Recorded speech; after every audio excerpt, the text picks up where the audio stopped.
Hola a todos, soy Francisco Fernández Jiménez y soy técnico de Laboratorio Clínico y Biomédico en el Centro de Regulación Genómica de Barcelona. Y hoy os vengo a hablar un poquito sobre el control de calidad en la secuenciación de nueva generación.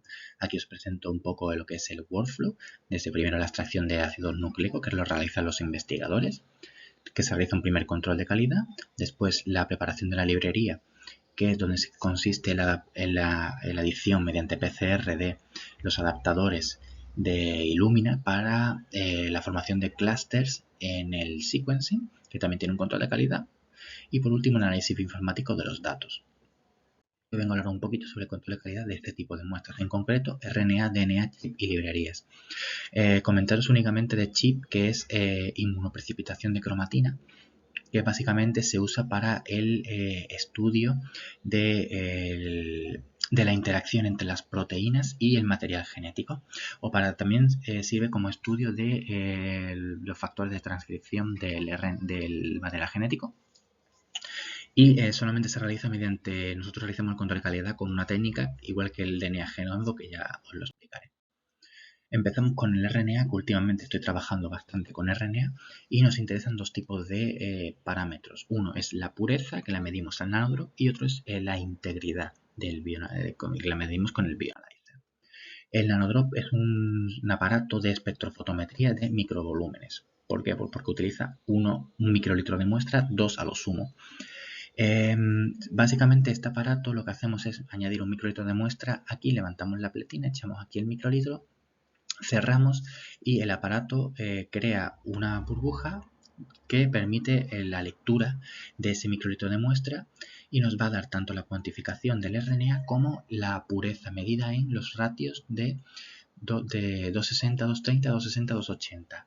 ¿Qué es esto? Esto básicamente se basa en los espectros de absorción de las muestras. El RNA tiene un máximo de absorción a 260 y los contaminantes de las muestras, sales, fenoles, proteínas, genómico, DNA genómico, van a tener sus máximos o a 280 o a 200 o a 230, de manera que se va a modificar ese perfil que tenemos de absorción y nos va a indicar que la muestra pues no está limpia, ¿no? Y básicamente el ratio debería estar en torno a 2 para que sea un RNA puro, y si baja de 2 significa que hay contaminantes que nos van a afectar la preparación de la librería. Por eso es importante saberlo.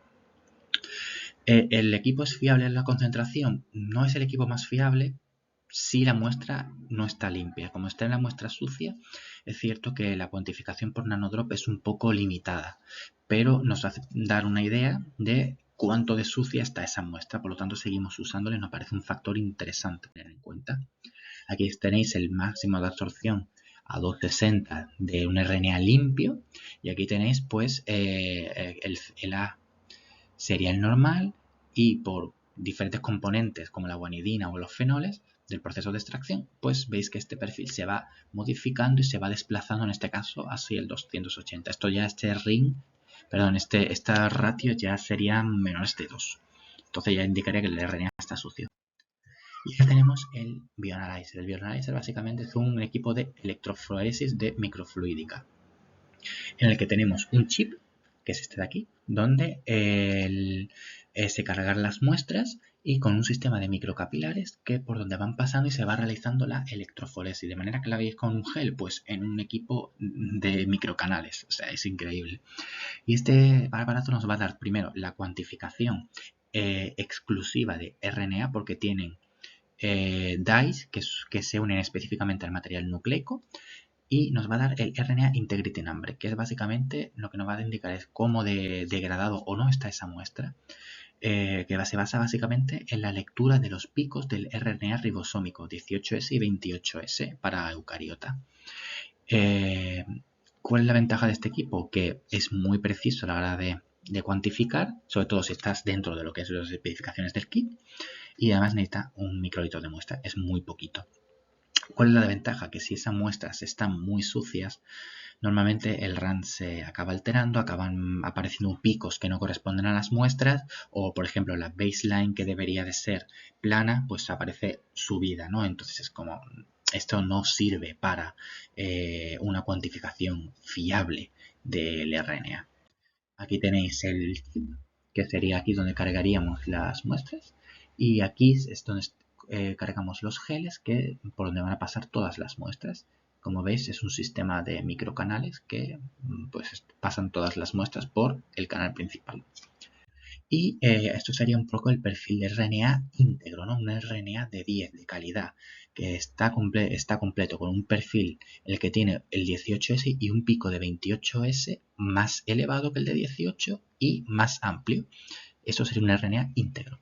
Después vemos, empieza a haber degradación, aquí un smear entre los ribosomales. El 18S ya es más grande que el 28 y esto de aquí, esto ya indica que está parcialmente degradado, y esto de aquí ya cuando se desplaza completamente hacia la izquierda, hacia esto que es este pico de aquí, que es el marcador, ¿vale? Esto ya nos indicaría que este RNA está completamente degradado y esto no nos sirve para la preparación de las librerías, porque no se va a poder secuenciar nada, porque no hay RNA, básicamente. No hay RNA íntegro. Y ahora voy a hablaros sobre el DNA, que se basa en la cuantificación por qubit y un análisis del perfil como el RNA, pero en el TP-Station, tipo de máquina. El qubit básicamente es un fluorímetro, ¿vale? Pero de muy alta precisión, porque tiene un die que se intercala entre la doble hélice del DNA y permite la cuantificación exclusiva del DNA. También tiene los kits de high sensitivity que nos permiten detectar muy poca concentración de DNA, ¿vale? Y además es bastante rápido a la hora de obtener resultados. Haces las diluciones, cargas el die con la muestra y aquí lo colocas y en unos segundos te ha dado la cuantificación. ¿Cuál es la desventaja? Que bueno, no sabemos qué tipo de contaminantes hay en la muestra porque solamente detecta material genético. Y además, para las muestras chip que os he comentado antes, está un poco limitado porque hay tan poca cantidad normalmente de esas muestras que muchas veces ni siquiera ese kit es capaz de detectarla. Entonces, muchas veces a la hora de la preparación de la librería vamos un poco a ciegas sobre si es que no hay material genético o es que ese material está en tan poca cantidad que apenas vamos a obtener librería. Entonces, por eso digo que es un poquito limitado. Y después tenemos el análisis del perfil mediante el TP-Station, que es básicamente otro sistema de electroforesis automatizado. La ventaja que tiene es que permite correr hasta 96 muestras porque puedes trabajar en placa. Aunque nosotros normalmente trabajamos en strips porque no tenemos tantas muestras de genómico, ¿vale? Y eso es algo, para mí, algo un poco malo porque el trabajar en strips, los strips se rompen con mucha facilidad. A la hora de colocar el capuchón y la conservación de la muestra me parecen que son peores que, por ejemplo, una placa. Entonces a mí no me gusta mucho trabajar en strips, pero esto ya es cuestión de cada uno. Y el software para mí, por ejemplo, en el del Bioanalyzer es bastante más manejable, puedes modificar más parámetros, mientras que en el TP-Station está un poco más cerrado, ¿no? Aquí tenéis un poquito el aparato con el ordenador, con el software que tiene. Y aquí podéis ver una placa donde se colocan las muestras. Aquí veis que estas tarjetas que básicamente contienen los reactivos. Aquí los strips, que son también muestras, las puntas que cogerá el equipo y esta cajita es para depositar las puntas que han sido desechadas. Y por último vengo a hablaros sobre las librerías, que primero se hace un análisis del perfil que tiene mediante el Bioanalyzer, mediante un kit específico para librerías. Y por último la QPCR, que es el sistema de cuantificación por excelencia que usamos en la unidad. ¿Por qué? Porque nosotros el kit que tenemos de QPCR utiliza la sonda SIGGRAIN 1 y lo que nos permite es se unen los primers a los adaptadores de Illumina. De manera que esto no nos permite no solo cuantificar librerías, sino cuantificar cuánta librería con adaptadores P7 y P5 tenemos. De manera que podemos saber de todas esas librerías cuáles son de verdad secuenciables, porque si una librería no tiene adaptadores P7 y P5 no se puede secuenciar. Por lo tanto es bastante fidedigna esta cuantificación y además lo único que pasa es que es un costo más elevado que un Bioanalyzer, pero es un costo necesario para no perder dinero ni tiempo en la secuenciación, que vale muchísimo más. Pues bueno, esta es un poco la webgrafía que he usado para la preparación de esta presentación y espero que os haya gustado y que hayáis aprendido un poquito más sobre el control de calidad de las muestras, que muchas veces parece que no se tiene demasiado en cuenta.